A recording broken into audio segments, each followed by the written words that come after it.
Early access. A great opportunity for game developers and indie studios, so, they can earn money and keep those lights on, as well as players, so they can play the game early, which they probably want to, but also they can give valuable feedback. But it's also a bit more complicated, because what if the developer stops updating the game? What if you, as the player, don't like the direction the game is going? Or worse, what if you burn out and don't even want to play the full release anymore?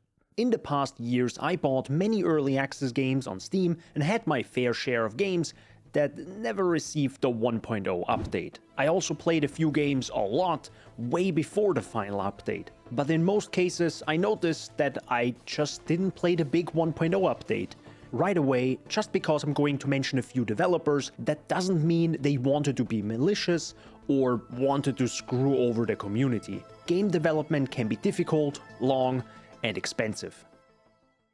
For people who don't know about early access, let me tell you about it, but also compare it to open and closed betas as well as demos. First off, game demos. If you're old enough, or a 90s kid like me, you probably remember getting demos from the CDs that were inside a magazine or taped on the outside. For the younger viewers, CDs were those shiny round things you put into the PC. No, it's not the save icon in Microsoft Word.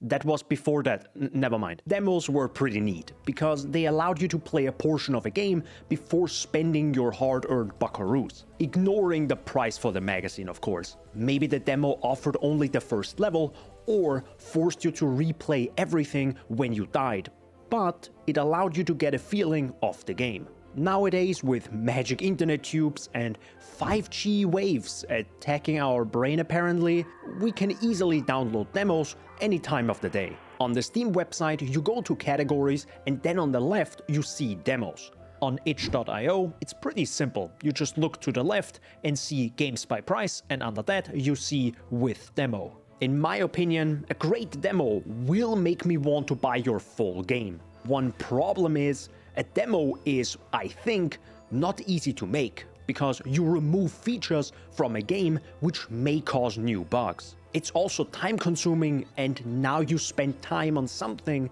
that you don't even make money off of. It can be seen as marketing, but I can imagine it's tough for an indie dev to actually know the conversion rate from someone who got the demo, played it, and then later on bought the full version. So it can be seen as wasted time, which could have been used to polish the game or add more content. Like a frog head.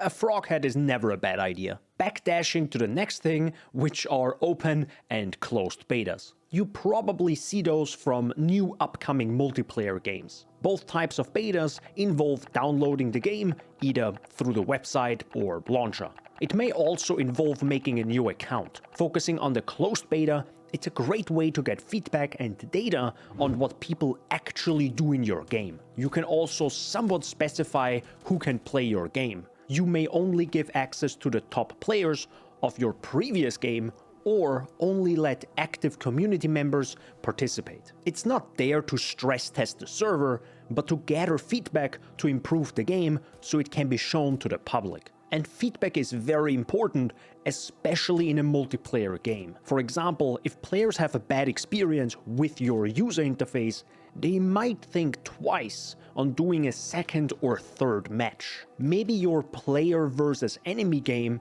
in short PvE, has enemies that are overtuned. They deal too much damage or have too much health, making the encounter tedious. Players will definitely let you know, and then probably play something else. The problem is, a closed beta is usually behind a paywall. In some cases it's free, but you might only get access to it if you were chosen, like mentioned earlier.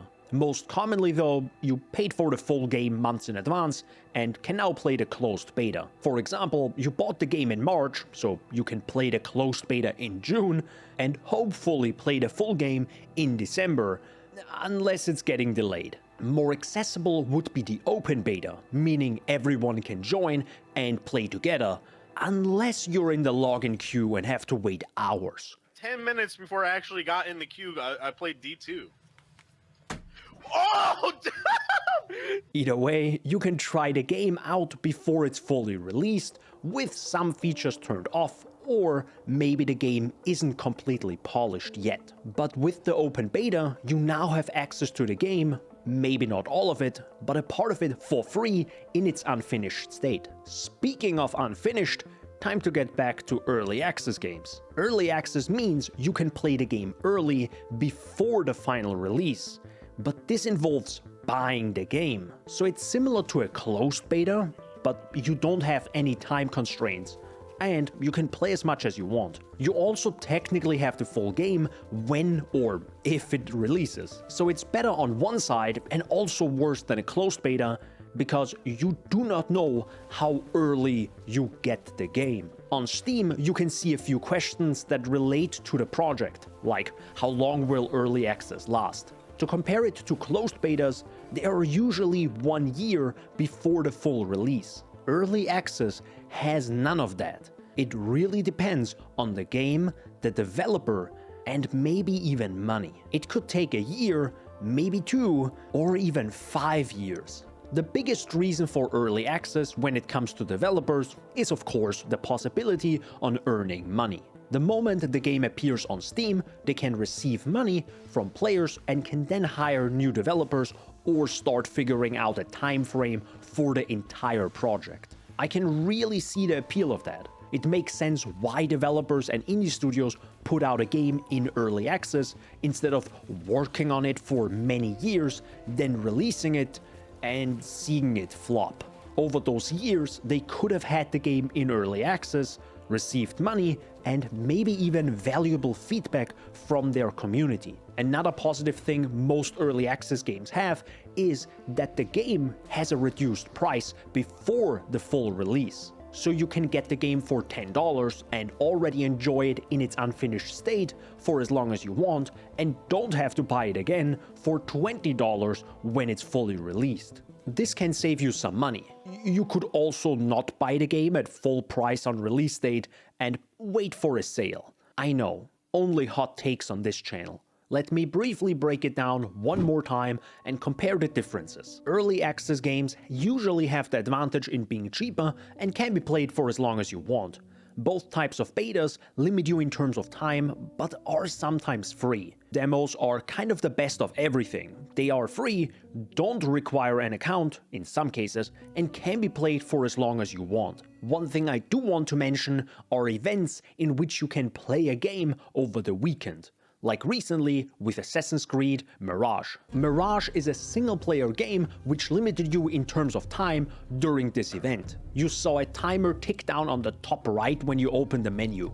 I don't like that, but it did offer me, I think, the entire game, or at least a lot of it, in the 2 hours I played. I went through the entire beginning and even entered Baghdad, which I'm probably saying wrong. Sorry for that. It helped me to get a sense of the gameplay, the world, and characters. I'm sure this could have also been a demo and didn't need to limit me in terms of time. So I guess these events are a type of modernized demos. I don't prefer them over old school demos, but at least you can try the game out before spending money, if you keep your eyes and ears open on when those events occur. If you have watched until now, you probably noticed that I'm not a big fan of early access. This has multiple reasons, but I think it's best to compare it to a piece of bread for no specific reason. This piece of bread is quite plain. It has nothing on it, but can be improved with butter, cheese, meat, and so on. I can eat it as is and feel somewhat satisfied. It's the early access experience. Maybe it's an amazing piece of bread with nuts, spices are already in it. There's a lot of, you could say, content to this bread. And people really cared for it when baking it. I would feel very satisfied devouring it. This can also be the early access experience. The problem in both cases is, I have eaten the bread. It is gone. I will never be able to have the same experience with this piece of bread ever again. I'm still talking about early access games, by the way. I played quite a lot of early access games many years ago. One game comes to mind when I think about really enjoying it and then completely forgetting about it when it fully released. Starbound. If you heard this game before, waves of nostalgia probably hit you right in the face. Starbound is, in simple terms, a sci-fi sandbox RPG with a pixel art style that has crafting, exploration, and combat. Okay, I think I'm losing all of you. It's Terraria, but space. But it's actually more than that, because it has unlimited planets that you can explore. You aren't bound, pun intended, to only one planet or world. This made it incredibly interesting when it released around the time I made way too many Terraria videos. It's a beautiful game that I spent dozens of hours on. I just didn't spend those hours after the final release. The honeymoon phase was gone. The many hours I played were before the 1.0 update. So to play more, the final release would have needed an ungodly amount of content or change things up in a way that is different and better, but not too much, or else it becomes something I haven't signed up for. Here's a tangent, but this is a similar issue I have with Terraria since the last two major releases. The last two major releases of Terraria were big, but there is not more content for me to play, and no, more decorations aren't content to me. I want areas, bosses, weapons, challenges, anything. But after 1,000 hours in Terraria, I have sucked the game dry until I found the Calamity Mod. Suddenly, I spent way more time in Terraria again, because there was new, exciting content to explore. Not only at the end of the game though, but in between and even right from the start. So the beginning, the middle, and the end of my playthrough was affected by the mod. That's how a 1.0 update should be like for every game that is currently in early access or is going to be. If I played your game pre 1.0 for 100 hours and my playthrough after 1.0 is 99% the same, and you only added content after the main story, I probably stop playing your game before reaching the new content. You need to make me want to play all the way through again, because keep in mind, I already did that probably many times in early access, which your game probably was for quite a while. To bring it back to Starbound, when I tried it back in 2020 again, there wasn't really anything that surprised me or made me excited. I can't shut up about Terraria, but Terraria really is an incredibly well-made game after so many updates. It still doesn't have the magic storage mod, which is mandatory to play the game by the way. Starbound felt lackluster in terms of everything. Movement, combat, the world, interactions, and there were no surprises. But maybe it felt this because I played so many hours of it before that my brain kind of shuts off. It's a shame, but that is just the curse of early access. You can burn out from playing a game before it's actually fully released. This brings me to Satisfactory, a game I have never played, but looks absolutely amazing. I really want to play it, put my teeth into it, and lose myself for hours. I know if I get my hands on it, I'm going to play it for many days until 3 in the morning. But when the final release comes, whenever that might be, I have already mentally finished it. Unless, as mentioned earlier, they add so much new exciting content, not only at the end, but throughout the main playthrough, that I have a big reason to play it even more. This is nearly impossible to do though, because of the increased development time, and some games just can't support that. I seriously can't imagine a Metroidvania in early access to suddenly receive new content in between a playthrough. You can't just add more enemies, or else it becomes bloated, tedious, or potentially too difficult for the average player to even play through. One early access game that is soon going to reach its 1.0 update is Nova Drift. I received the game for free a few years ago, just being very transparent here. It's a roguelike game that allows you to combine abilities and upgrades in many different ways, resulting in builds which can vary from slamming into enemies to deal damage,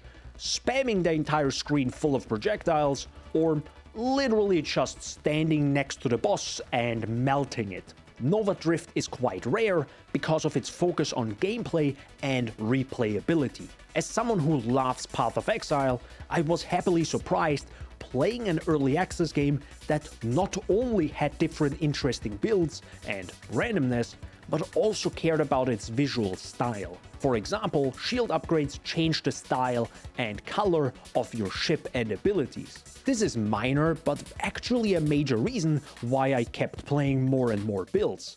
I wanted to see what my final build after a 1 hour run will look like. On top of that, it did what many other early access games sometimes fail at. It gives the players more of what they already had. Nova Drift thankfully didn't add a bunch of cutscenes and long drawn-out dialogue with characters. This would have added a story and create a world, sure, I get that, but you didn't buy and play the game for probably many hours already in early access because it had those features. You played it to ram your ship into the boss and explode it. So they thankfully didn't do that and just made the game better by adding more bosses, improved the enemy AI, and more. I always had a reason to return to it every 6 months, even though it was still early access for multiple years. Obviously, it's easier with a roguelike or roguelite game compared to an open world sandbox like Starbound. But I think it's even more important to add proper content to your game throughout early access when your game is this open and free. A game like Nova Drift that has runs similar to Risk of Rain 2 can get away with a bit less. But if you want me to spend even more time in your world every time there is an update in early access, you need to add content everywhere. Don't add a new area to your game that is on the far left. The middle part, you know, where I spend most of my days, is what I also want improved in a big way. Yes, I'm a bit annoyed having played Sunhaven recently and feel like I wasted 17 hours of my life. If you know, you know.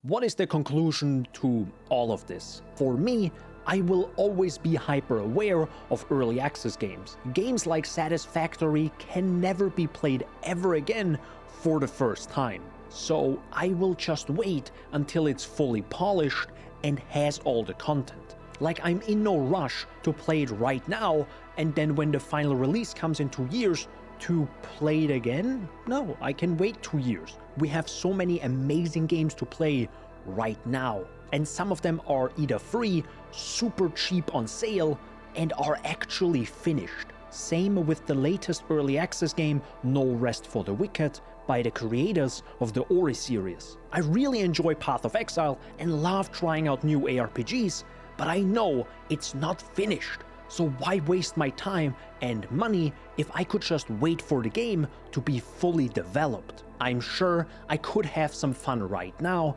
but I would love to experience everything the developers want the game to be in its final form. Yes, that was a Dragon Ball reference. To end on a good note, if you enjoy an early access game right now or in the future, that's what it's all about. I'm currently playing Halls of Torment and Deep Rock Galactic Survivor, so I get why buying into early access is tempting. In the end, I try to look out for my money and don't want to waste it on a game like Signs of Life, or Novus Inceptio, or Castle Story, or Starforge, or Astral Terra. Thank you so much for watching, hope you enjoyed the video, and if you did, subscribe. Until next time.